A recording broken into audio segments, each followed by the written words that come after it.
had this conversation with you because it was about, I think, over a year ago. You addressed the president in a video where you expressed your displeasure about some of his policies, particularly the removal of the petrol subsidy. And you thought that the president should have tackled corruption and the corrupt elements in the system, in the oil and gas system. So as an appointee, have you had a conversation with him, or do you have a different opinion today? Again, thanks for having me. Very, very hard place to start. But oh my. It just tells me that we're going to have a very good conversation, because when conversations are patronizing, people just don't feel it. But when it comes hard like this, the people are like, let's hear what he's going to say. Yeah. You see, unless one understands my story, they don't probably may not know why I do what I do. Okay. I have this commitment to Nigeria as an obligation, as a duty, because Nigeria has been good to me. You know, I'm one person that can say anywhere in the world that I owe Nigeria. Okay. And that has informed a lot of the things I do. I have every right to be a palm wine tapper in the village right now because of the background I had. Things were pretty difficult to the extent that my mother sent me to her mother in the village.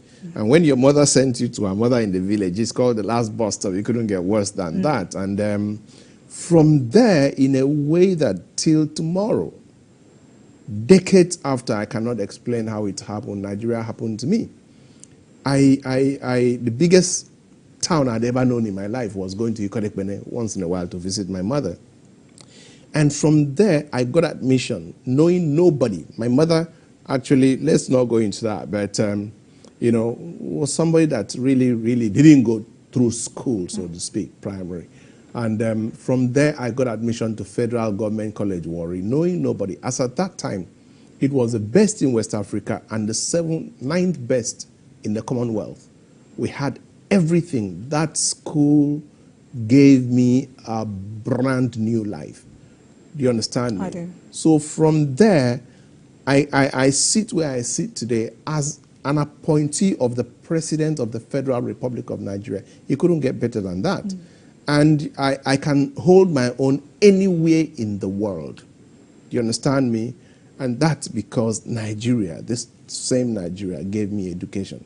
So going back to the video, as at that time, I was still in another party.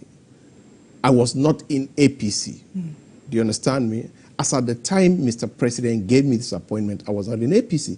I was not even his supporter. Okay? Yeah. So for the president, you know, that's why sometimes I think one of the biggest disfavors that we do Nigeria is hiding certain facts. Okay?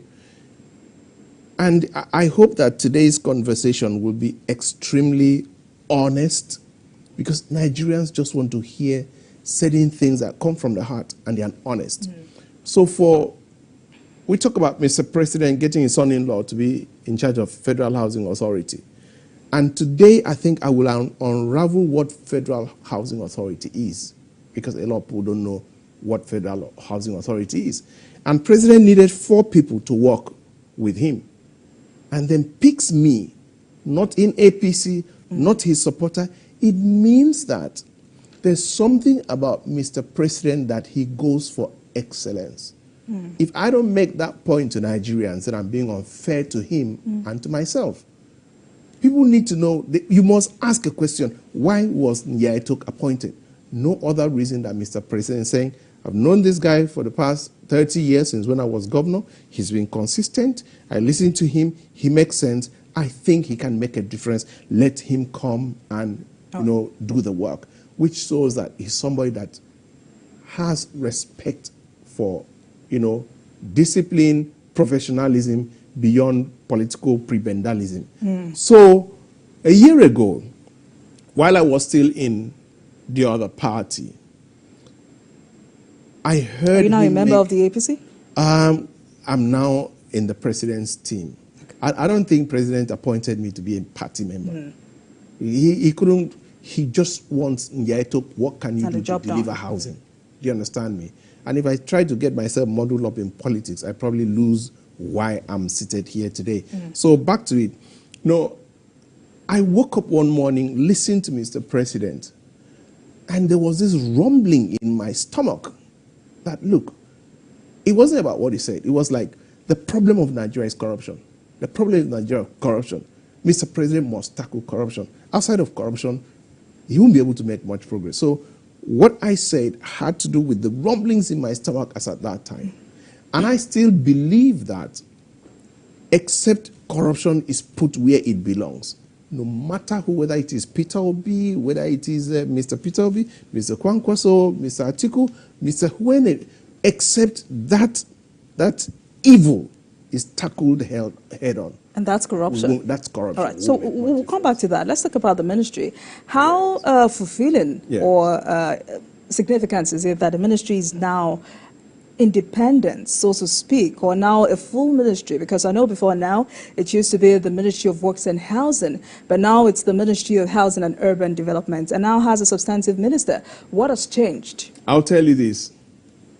If the housing revolution does not occur now, it will take a long time before we get to where we are today. Really?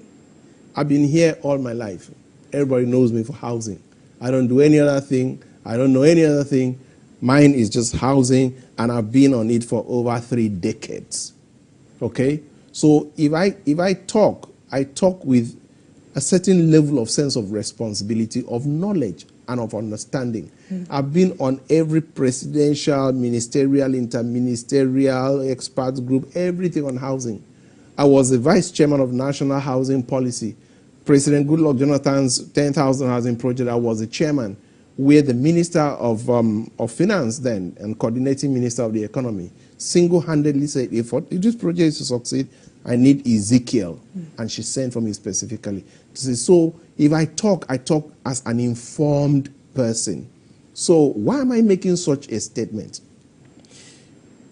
Past presidents have made a lot of efforts, but when you have that works and housing and power, housing and works and housing, housing is always a poor wife of a polygamous family.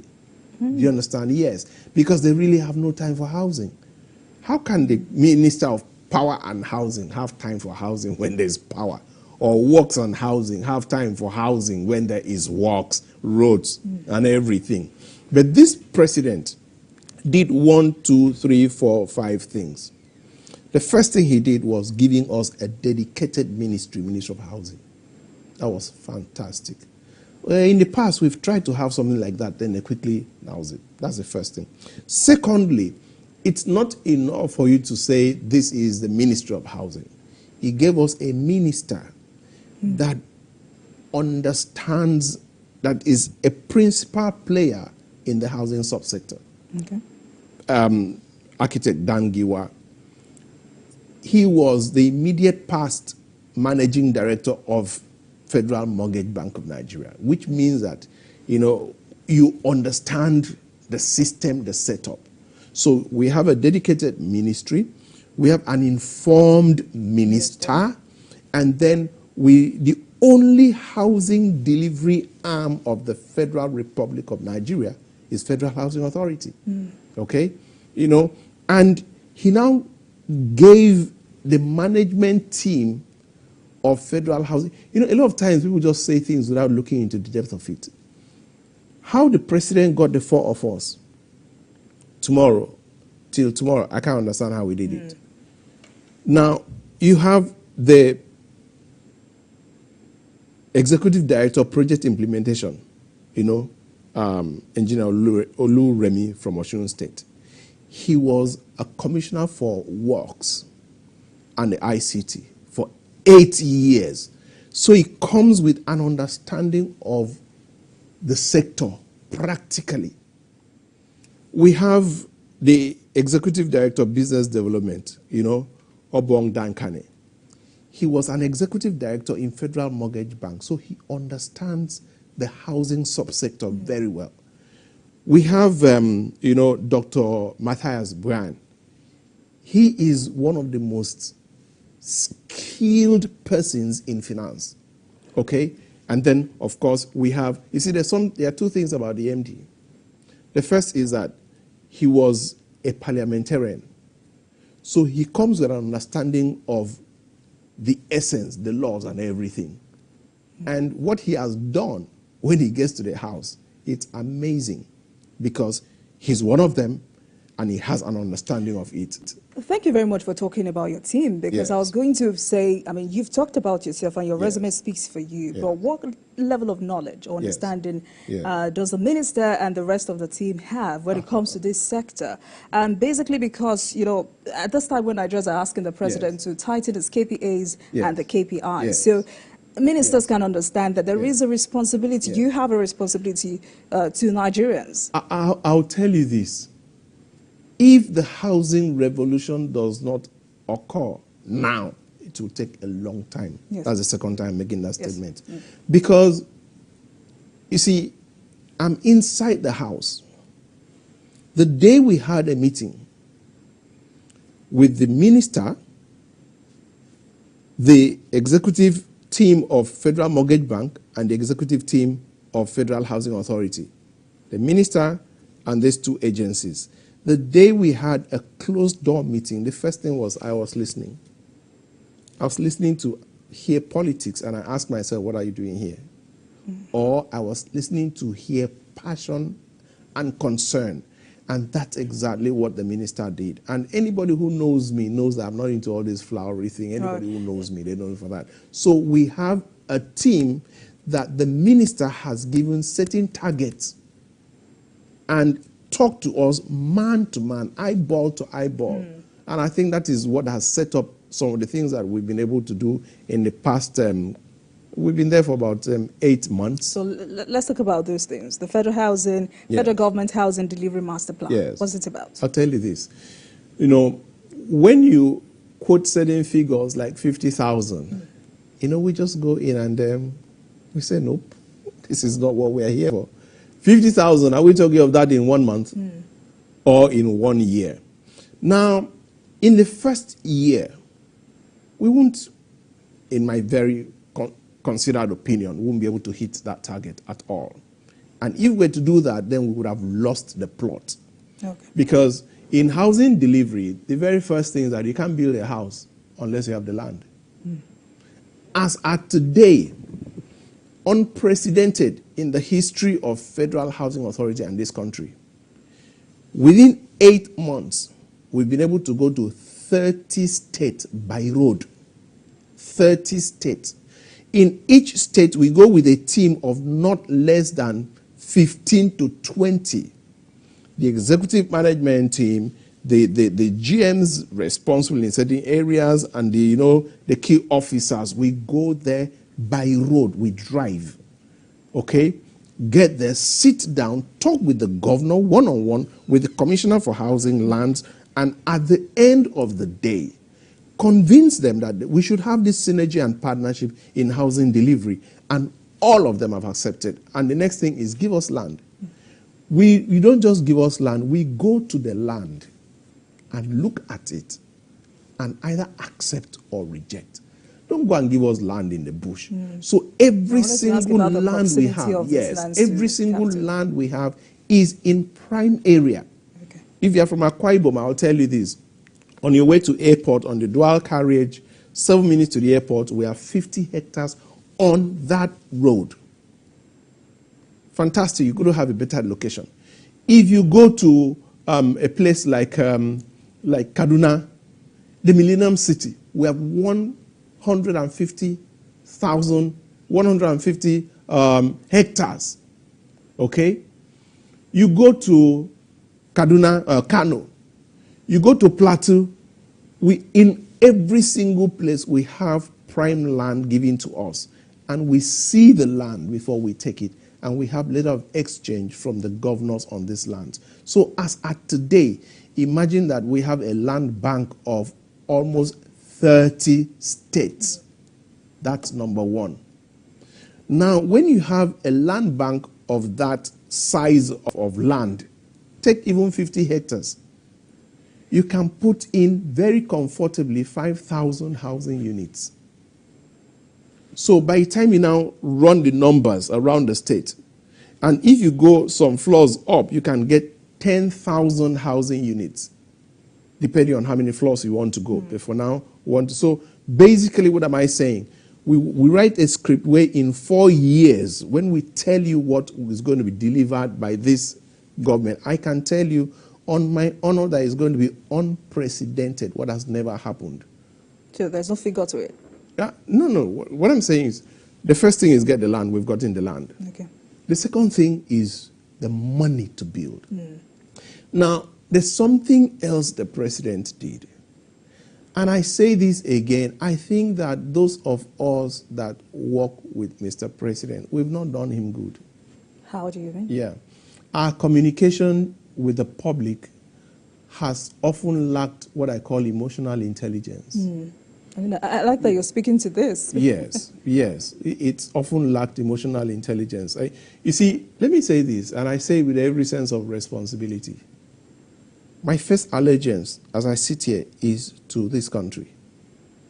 And without being stupid, I will not say anything to impress anybody, but I will say everything that can make us get better, because the average Nigerian just wants to hear something honest, something true. And you either lose him with your first statement or you get him to listen to you. There are three sets of people. There are people that no matter what I say here, it's good and they're happy. Okay? There are people that no matter what I say, even the best of things, they are politicians and they got to pick holes. But the greater number of people, over 80%, are Nigerians that don't belong to APC, they don't belong to PDP, they don't belong to Labour. They just want to hear what this government is doing. And you just stand up and you don't know, you don't feel them. And the first thing is you talk down on them, you lose them. So coming back, the first thing I will tell you is that Nigerians can hear tonight that there is something in one area I know about, housing. They want to hear me and see exactly how this is possible. It's true that it's architect Nya-Etok that is talking, okay, normally he makes sense, we like him, but please just give us details. All right. Now, the president did something else. I don't know how he managed to do it, but one day I sat down and I heard the minister say that Mr. President has unlocked 2 trillion naira for infrastructure and for housing delivery. 2 trillion naira? 2 trillion. It was a fake approval. And before something goes to Federal Executive Council, it's gone through several stages and everything before being presented. And Mr. President made that statement. It's one of the most important statements anybody could make. Now, being somebody who is into housing, who by the grace of God understands what this is all about, the first concern is, where is he getting the money from? And I know that I can tell you that bring out 2 trillion from pension funds into housing, and I can tell you how that can be done in a way that it adds value to the funds. Not only to the people, but it adds value to the funds, because there are dynamics, there are possibilities, there are models in Nigeria.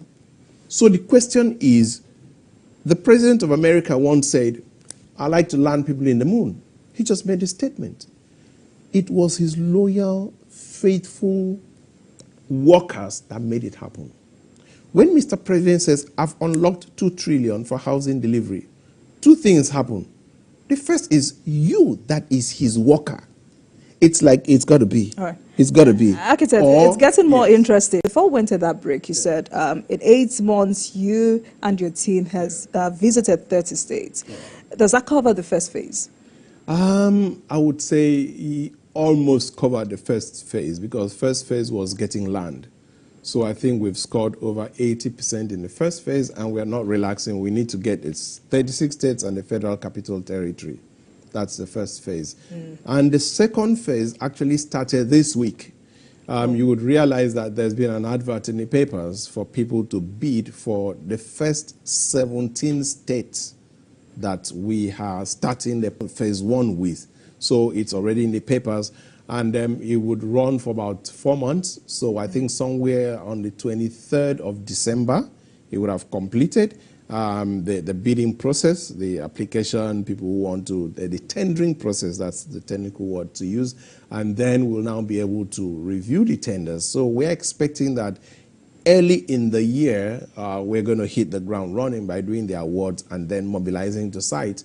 And you know, the first thing when you are going around collecting the land, people are like, what is going on? How much land? We'll just start with what you have, but it's not good enough. You know, we are very, very methodical. So by January, people are going to start saying, wow, this makes sense. And between that period, we're going to open the portal for Nigerians to come in and address.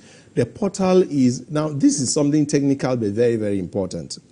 You can't build on a speculative manner.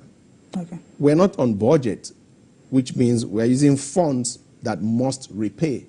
So you can't build in a way that the supply exceeds the demand. You can't do that.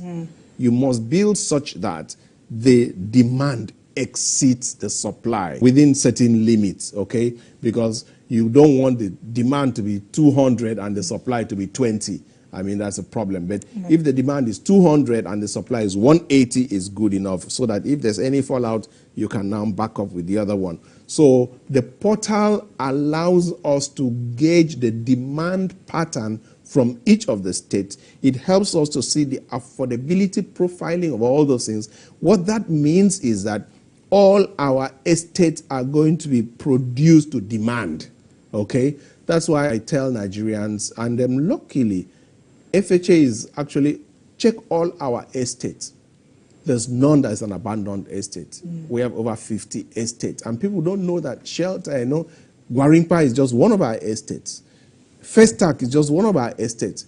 Sharada in Nkano is just one of our estates. Then you go to Arugo in Imo State, you go to Diamond Estate. I mean, we have 50 estates, all of them state-of-the-art estates, but largely dilapidated as of today. So we've come in to say, let us try to put those things back and see how we've even started with Festa. All right, so you've covered 30 states. Yes, it has 6 or 7 states to go. What's happening with those states? You know, you have to go to the state, you have to do your work. So you have to, and we've only been there for about 7-8 months. So you have to pace yourself, you have to time yourself. I am the ED Estate Services. I do an average of 150 files every day. And by the policy, you know, we have a man that just doesn't take no for an answer. And that is our MD. He's been on the program. File, sorry? He's been on the program. Yes, he's been here. You know, I'm even surprised that he comes on the program because, I mean, this guy, his own is just hit the ground running, be on the road, be on the desk. He just wants to do the work. His energy level is something else. When we came, we made approvals that lasted up to 2 years for approval. Wow. And I happened to be in charge of approvals. And I said, this is unacceptable. I looked at everything. I said, we can do this in 30 days. I put my foot down. We started getting it. And we got it in 30 days. Just last week, he came to me and said, Elder. He calls me Elder, you know, the Yoruba respect. He came and said, Elder, these 30 days is too much. I want it to be 2 weeks. And he took up the system, created a one-stop shop, and today in FHA, you are sure you'll get internally. Every approval must be done within 2 weeks. And I think these are the sort of stories that Nigerians want to hear. He set up, we meet twice every single week. And you sit all day, you must treat every single thing and get, because some people have the money to build.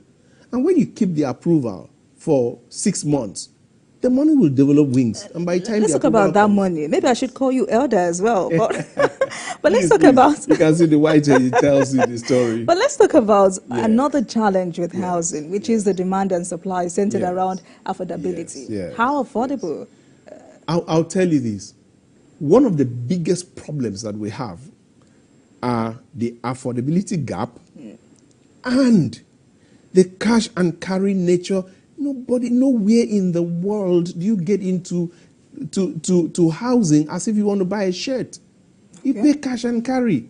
It doesn't happen. It will never work. That is why Mr. President said, look, I want to unlock at least 2 trillion, even if half is for housing. That means that we are going to have 2 arms, the supply arm and the delivery, the demand arm. In the supply arm, he says, Federal Housing Authority, we need to get money for you to build houses. And then the most important is the demand arm. If I give you a house of 10 million and I say, pay for it over a period of 20 years, you're going to say, wow, that makes sense. But what we have today is that you have to pay immediately, 6 months, maximum 3 years. And as a result, where are you going to get such money from? Unless you go to steal. Okay. But when you have a mortgage that is there, it becomes a lot more affordable for you. So Mr. President said, let us give Federal Mortgage Bank money to custody and be able to kind of net off whatever Federal Housing Authority is doing based on a mortgage. And you see, in a mortgage cannot come by way of commercial rate of interest, 30-something%. Nope. A true mortgage is a single-digit figure. Okay. Secondly, it has to be with time. And that money does not exist in Nigeria today. Federal Mortgage Bank cannot get that money anywhere. It's only the government that can say, look, come and tell me how I can give you these people's money. And then you make sure that the circle closes by way of the money being returned and not seen as government largesse. And the good thing why he's working with Federal Housing Authority is that we are not on budget. So we don't do all those political patronage kind of stuff. No, we don't. We want to have returns on the investment and not only recover costs, but have something. So we have very strict, construction dynamics. That is why FHA exists. I'll tell you this. It's never happened that we have a new management of Federal Housing Authority. They don't allocate land. I tell you this, that for the past 8 months, we have not allocated one land, one. Even me, as the ED Estate Service, I don't have one land. Because we came in and we said, look, are we coming here to make money for ourselves? Are we coming here to do the work? Number 2, you'll be shocked to hear this. Now, within government structure, if they give you a car, you have 4 months, 4 years to amortize and get that money to you. That's why most of the people, once they get in, they buy this Prado, they buy cars, you understand, because they have a 4-year tenure. I want to shock you that when we got into FHA, till today, we are still driving the old Hiluxes that we got from the past administration. I don't have Nigerians need to hear this to know that there are people, if they want to handle pension funds, they are not people who are frivolous with money. They are not people who are rushing to do things. They are people who are taking their time and being extremely meticulous. And you have a set of people who got in there to get the work done. These are the sort of things that Nigerians want to hear, and they're like, okay, that makes sense. So are there options like rent-to-own schemes and single digits and outright purchase options? I'll leak a little secret. The little secret is that when we came in, we decided that we're going to not borrow money, but grow our IGR and use our money to start to build. But my MD has said it publicly before. When we got there, we met about 300 or 400 million, which was like to pay salaries. But I want to tell you that without allocating one land, selling one land, allocating one land, we have been able to raise over up to double figure in billions. How did that happen? Because we decided to do the core work of Federal Housing Authority. And what is that? You have your ground rent. Go and collect your ground rent. You have people who are coming for approval. Make it easy for them to have the approval so that they will be able to do their work. And for each approval, they are paying you. So the more efficient you are, the more people that come, the more revenue you raise. People can now have their consents very easily, transfer of titles, make all those things transparent. So the MD embarked on massive, aggressive digitalization. Today, we don't carry files in Federal Housing Authority. Because of that, there's this efficiency. People are having trust, and they are starting to come in droves. Then we've also decided we have one of the biggest drones in this country. I think there are just about 3 of such drones. We're able to now look at all the lands that we have. So all those deals that people were doing, this man has sealed up all those things. And by the time we come to bring up our land bank, we should be able to raise over 100 billion. That's what we are targeting. So when you talk in terms of 50,000 housing units, well, that's not where FHA is going. Architects, it's interesting and it sounds fresh to hear you speak so highly of the housing sector. But Nigerians would say, with the many years, many decades of deficits in that sector, why should we believe in this master plan? I'll tell you. The reason is that you can go and verify and find out if one of the things... You see, I want somebody to come to this station tomorrow and say what this guy is saying is not true.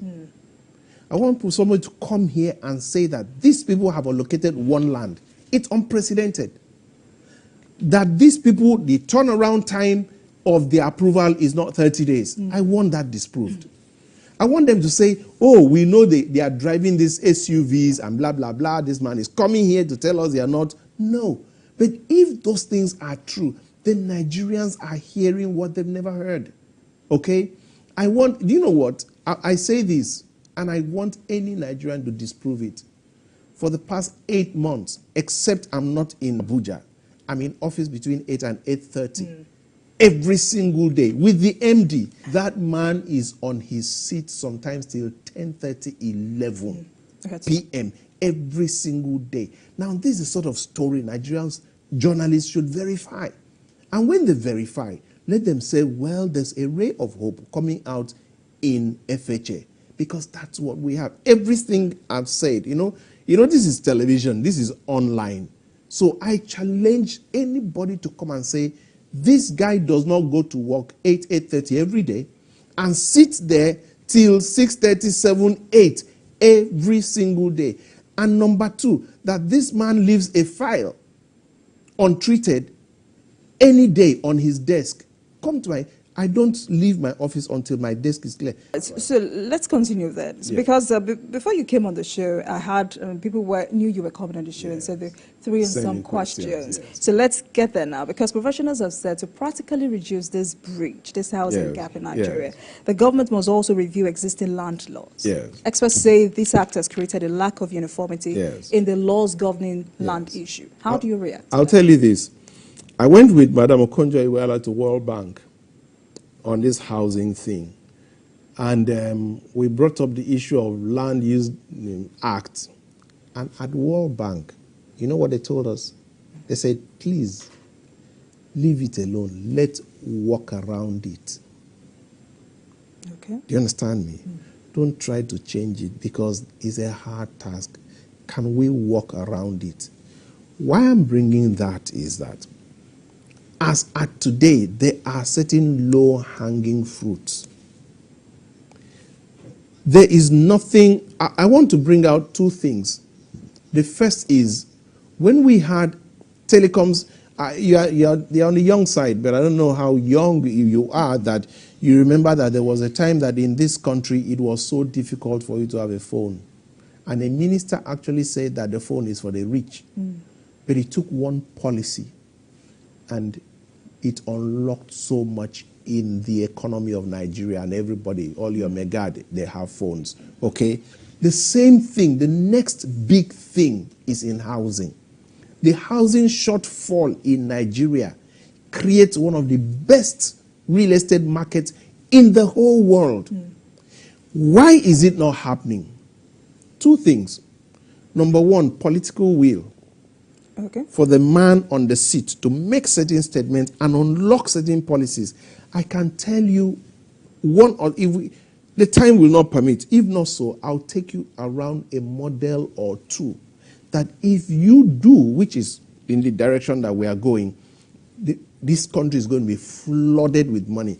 One of the biggest problems that we have is, look, if I bring my money in, forget about foreign investors, where you talk about foreign exchange, I'm talking of Nigerians. Nigerians get money.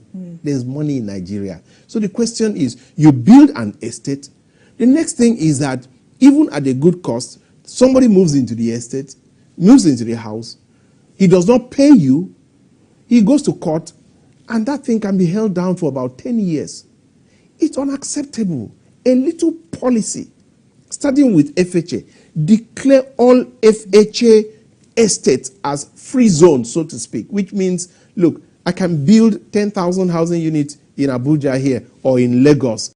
And in these 10,000 housing units, I'm not asking you to do cash and carry. I'm doing rentals, you understand, rent to own. And I'm having, let me just take 1 minute and give you a little example, because Nigerians need to know it's possible. I'm telling you, pay me 3 months. Oh, God. Just go ahead. Okay, I'm telling you, pay me 3 months, and then pay me monthly after. Why 3 months? So that any month that you default, the first month, I'll take this and cover. By the second month, I throw you out. And then if you are consistent for 3 years, at the end of 3 years, I'll call you back and say, all the money that you have put together, I'm going to sign you a contract in 5 years, which means everything will come back into rent to own. I don't allow you to pay in advance. No. Pay every month, every month. You can pay every month without default. It means that you have a certain capacity.